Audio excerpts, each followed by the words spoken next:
नमस्कार मित्रों, स्वागत है। आज दिनांक 31 अगस्त 2022 और आज हम चर्चा करने जा रहे हैं दैनिक जागरण में आए लेख के बारे में। तो यहाँ पर आप देख सकते हैं, प्रमुख लेख देख लेते हैं एक बार कौन कौन से इसमें आज एग्जाम की दृष्टि से मुख्य हैं। उनमें आप देख सकते हैं यहाँ पर एक भयावह होता जल प्रदूषण, निर्माण में अनियमितता से भविष्य के लिए सबक और सामाजिक समरसता का भाव। उसी के ऊपर चलते हैं तो यहाँ पर आतंक सहने की आत्मघाती आदत जो है उसके ऊपर लेखक ने अपने विचार इसमें दिए हैं। भारत को विकसित राष्ट्र बनाने की चुनौतियां और यहाँ पर कुछ एनसीआरपी द्वारा जो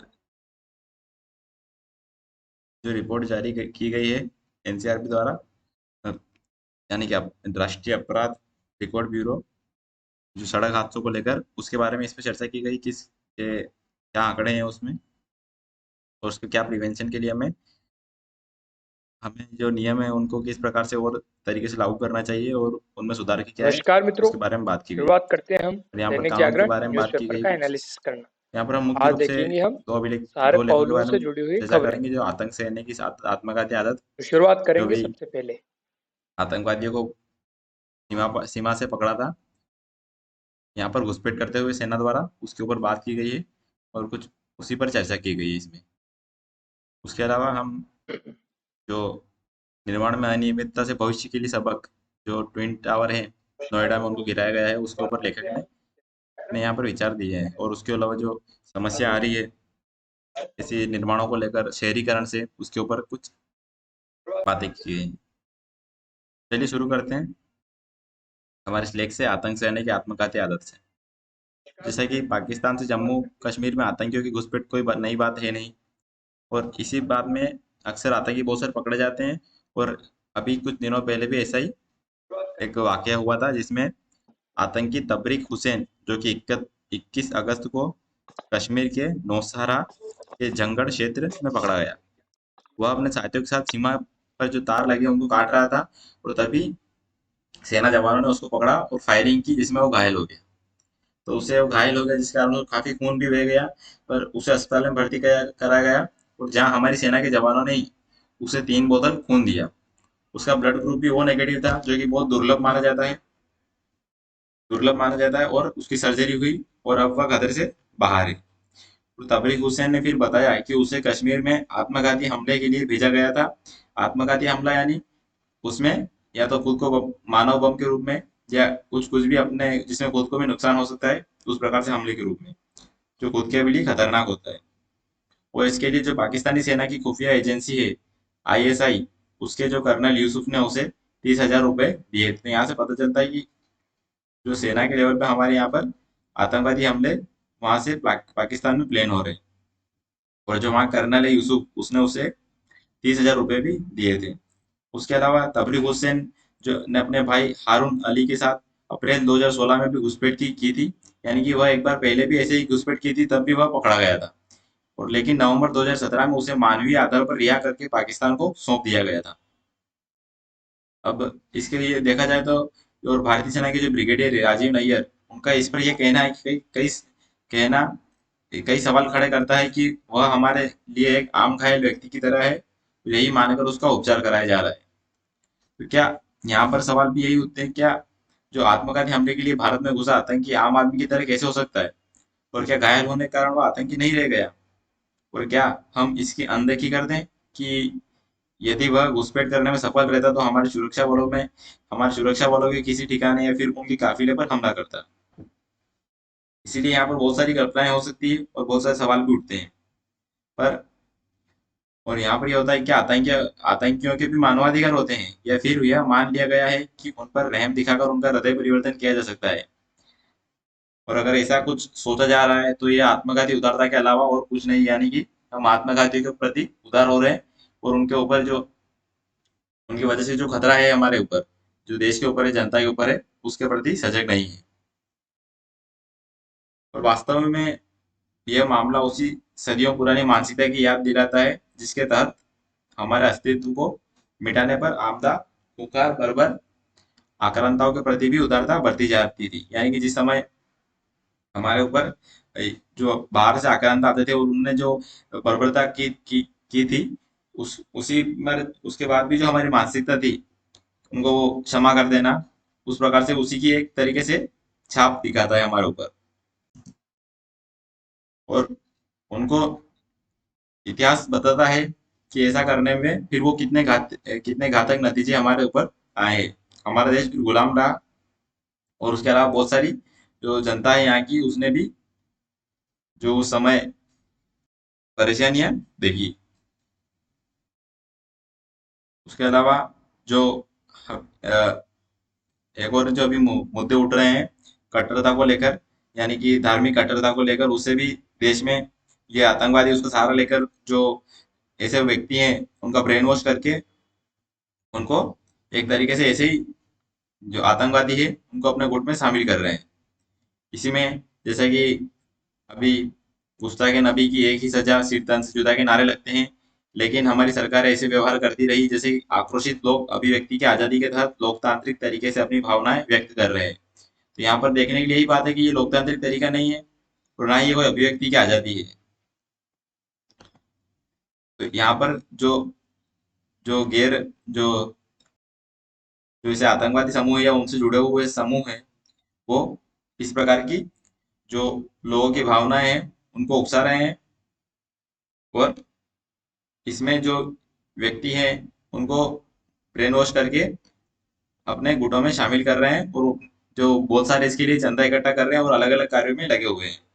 जिसके हमने पिछले लेख में भी देखा था कि पीएफआई के बारे में जाना था। पीएफआई जिस पर अभी ईडी की छापे हुए थे बिहार पटना में, और वहां से उसके 500 करोड़ के जो उसमें जो उसके दान आया था अरब देशों से, जो अलग अलग जगहों से चैरिटी के रूप में उसको दिया गया था, उसके बहुत सारे स्रोतों के बारे में पता चला। तो लगभग 2 लाख के करीब उसमें खाते पाए गए बैंक के, और वहीं से पता चलता है कि जो वो पैसा आ रहा है वो किस लिए यूज हो रहा है। और उसमें फिर ये भी देखा गया कि वो पैसा उन आतंकवादियों के लिए, वकालत के लिए भी ऐसे समूह द्वारा यूज किया जा रहा है जो कि वहां से आता है, बाहर से।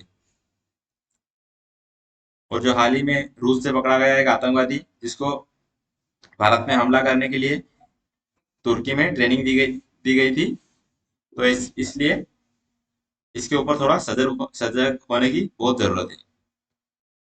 और जैसा अभी कन्हैया लाल और उमेश कोले के साथ हुआ, वैसा ही कमलेश तिवारी के साथ भी हो चुका है पहले। कमलेश तिवारी को सुरक्षा मिली हुई थी, लेकिन शीर्ष स्थान से जुदा करने की सनक से लेस उन्मादी तत्वों ने उन्हें मारकर ही चैन लिया। और ऐसे खौफनाक नारे लगाने वाले को सहन करना अराजक उन्मादी और आतंक तत्वों के दुस्साहस को बढ़ावा देना ही है। परंतु क्या यह विचित्र नहीं है, देखा जाए एक तरीके से, कि भारतीय मूल के जाने माने लेखक सलमान रुश्दी पर भी प्राणघातक हमले को लेकर भारत सरकार ने करीब 15 दिनों तक मौन रहने के बाद कोई प्रतिक्रिया व्यक्त करना उचित नहीं समझा।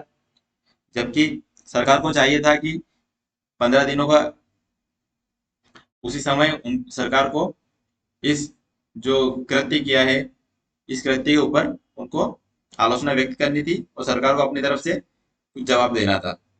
और सरकार फिर भी इससे अनभिज्ञ नहीं हो सकती कि उसने लगभग 15 दिनों तक जो चुप्पी साधे रखी, उससे किन तत्वों को बल मिला होगा। तो यहाँ पर हम देख सकते हैं कि जो आतंक जो हमारे सहने करने की जो आत्मघाती आदत है, इसको बदलने की बहुत जरूरत है।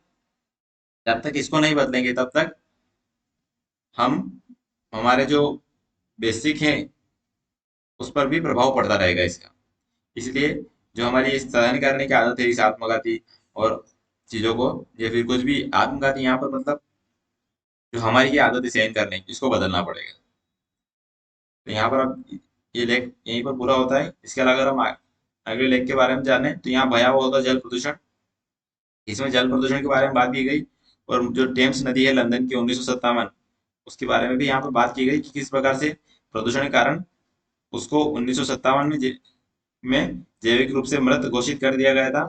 और 60 साल की, लगभग 60 साल की मेहनत के बाद अ, उसको फिर से कोशिश के साथ बाद उसको फिर से एक अच्छा और जल प्रदूषण उसको फिर से एक अच्छी, उसके जल प्रदूषण को कम किया गया है, और जो उसको जैविक रूप से मृत घोषित किया गया था वो उससे तमगा हटा दिया गया है। तो इसीलिए जलमार्ग है वो, उनमें जो ये जैविक अब अगर देखें कि जैविक रूप से मृत क्या होता है, तो इसका मतलब साफ साफ ये होता है, जो जलमार्ग है उसमें जो लगभग सभी पौधे और जानवरों के जीवन को नष्ट कर दिया था, यानी कि प्रदूषण द्वारा जल में इतना प्रदूषण हो गया था कि वहां पर जो जानवर, जो अंदर समुद्री जीव जंतु है और पौधे पेड़ पौधे हैं वो खत्म हो गए थे उस प्रदूषण के कारण, इसलिए उसको जैविक मृत घोषित कर दिया गया था। और इसी प्रकार से यहाँ पर कुछ अन्य बात की गई है जो कि आप इसको देख सकते हैं लेख से। अब बढ़ते हैं हमारे मुख्य लेख की तरफ, जिसमें है निर्माण में अनियमितता से भविष्य के लिए सबक क्या है, इसके बारे में इस पर थोड़ी चर्चा।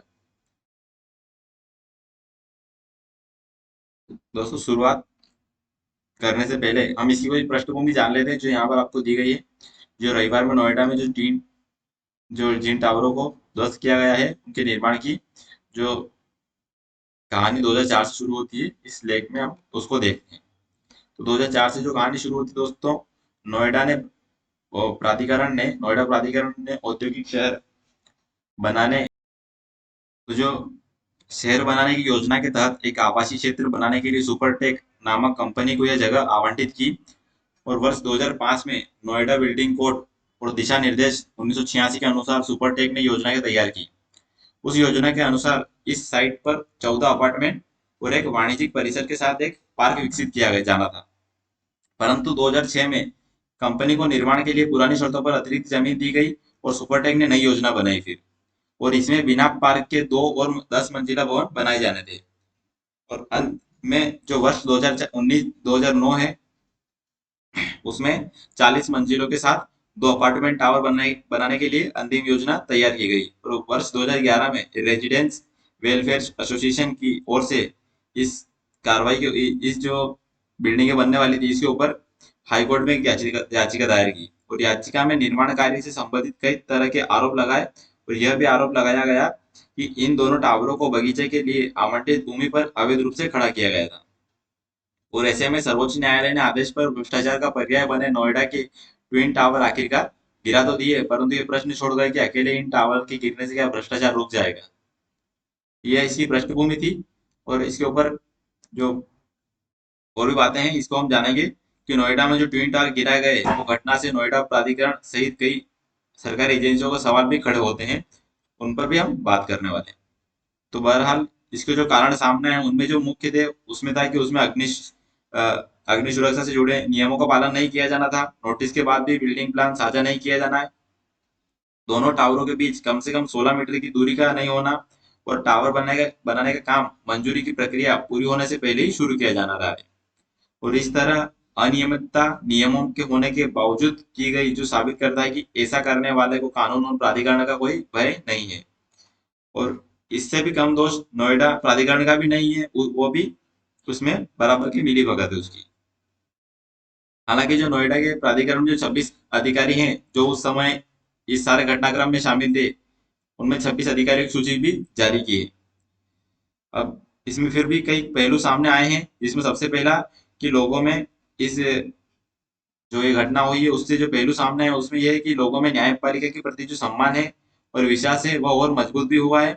और दूसरी तरफ जो प्रॉपर्टी के मामले में आज देश में सबसे ज्यादा धोखाधड़ी हो रही है, यह भी देखने को मिल रहे हैं। अब इससे हमें एक सबक ये लेना चाहिए कि भविष्य में जो ऐसी इमारतें न बने और ऐसी अनियमितता न ही हो, इसका ध्यान रखा जाना बहुत ही आवश्यक है।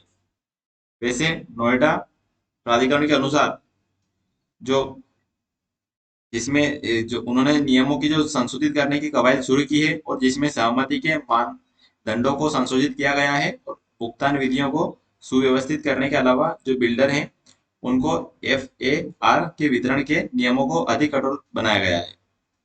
और जो निर्माण के खरीदार है उनको भी अनुमति इसमें लेनी होगी, यह भी एक नियम इसको बनाया गया है। अब इसमें जो मानकों की अनदेखी हुई है उसके बारे में हम जानते हैं। तो उसके इसमें इसके अलावा जो देश है, हमारे देश में भी ऐसी बहुत जगह सारी बिल्डिंगें या बहुत सारी ऐसी जगह है जहाँ पर ऐसी अनदेखी होती रहती है और अभी भी उन पर कोई कार्रवाई नहीं हो रही है। और आज देश में जो शहरीकरण की प्रवृत्ति इस तरीके से बढ़ती जा रही है, जिसमें पर्यावरण से जुड़ी चिंताओं से सिरे से खारिज किया जा रहा है। जैसे रोटी रोटी कपड़ा मकान जैसी आधारभूत सुविधाओं के साथ ऐसी कंपनियां जो धोखाधड़ी और अनियमितता बरतती है, उसके लिए ट्विन टावर एक बड़ा सबक है जिसे देश भर में सराहा गया है। आज हम स्मार्ट सिटी की दिशा में जो तेजी से बढ़ रहे हैं, परंतु यह भी सत्य है कि महानगरों में आवास एक बड़ी समस्या है और जिसका निदान सरकार की बहुत सारी योजनाओं के माध्यम से करने का प्रयास किया जा रहा है। लेकिन आवश्यकता के अनुरूप पूर्ति का असंतुलन पहले भी था और आज भी है। ऐसे में शहरीकरण की तीव्र प्रक्रिया प्रबंधन की भी ठोस नीति बनाए जाने की आवश्यकता है। एक तरफ पर्यावरण और पारिस्थितिकी असंतुलन की समस्या और दूसरी तरफ बढ़ती जनसंख्या की संसाधनों पर अत्यधिक निर्भरता ने इस समस्या को और भी जटिल बना दिया है। और जनसंख्या वृद्धि का सबसे बुरा परिणाम तो शहरों पर पड़ रहा है, यह भी साफ दिखता है। और जो बढ़ता शहरीकरण है, उससे यह भी अंदाजा लगाया जा सकता है कि भविष्य में इसकी संख्या में और बढ़ोतरी होगी। औद्योगिकीकरण, रोजगार के नए अवसरों ने शहरों की ओर और पलायन की प्रवृत्ति को और बढ़ाया है, जिससे कि वहां पर जो बोझ है वो और भी बढ़ता जा रहा है उन शहरों पर। उसके अलावा जो विविध प्रकार की सुविधाओं का विस्तार करने के लिए व्यापक स्तर पर जमीन का अधिग्रहण करके बड़े मॉल तथा आवासीय कॉम्प्लेक्स भी बनाए जा रहे हैं। और इसके लिए अधिग्रहित जमीन वैसे भूमि भी है जो कृषि कार्य के लिए उपयुक्त है। और और दूसरी तरफ भारत के अधिकांश शहर पानी, बिजली, स्वास्थ्य, परिवहन, आवास, स्वच्छता और बुनियादी सुविधाओं से वंचित हैं। और यहीं पर पता चलता है कि फिर भी जब इतने शहर इन सबसे वंचित है, फिर भी जो बुनियादी सुविधाएं हैं वंचित है। और उसके अलावा जो दूसरे और नए शहर इसी प्रकार के बनाए जा रहे हैं, वहां पर भी इसका ध्यान नहीं दिया जा रहा और उनको विकसित किया जा रहा है।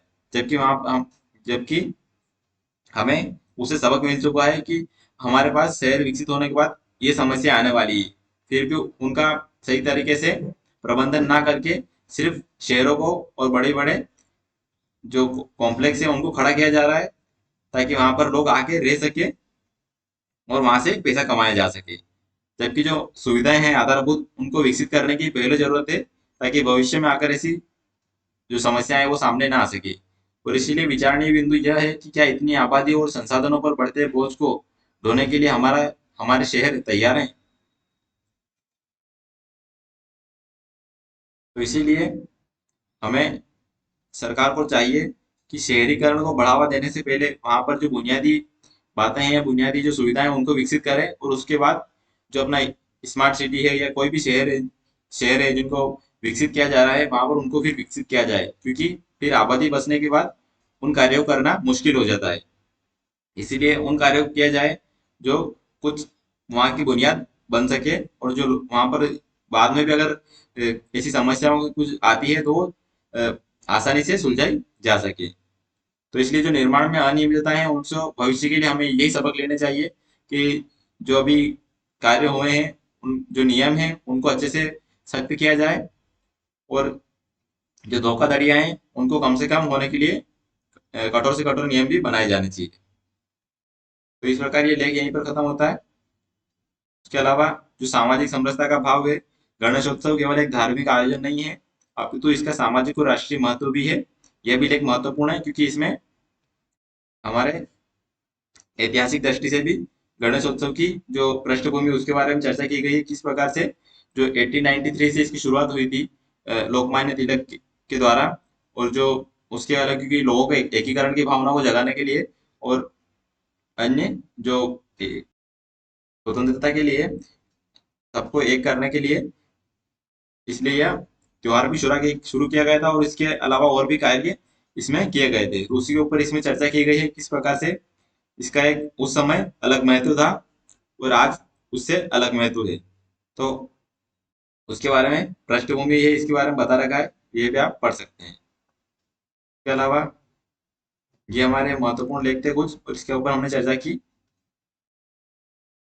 और ये भारत को विकसित राष्ट्र बनाने की चुनौतियां, इस पर हमने पहले भी चर्चा कर रखी है, इसलिए इसको आप पढ़ सकते हैं। तो मिलते हैं फिर अगले वीडियो में किसी अगले लेख के साथ, तब तक के लिए धन्यवाद।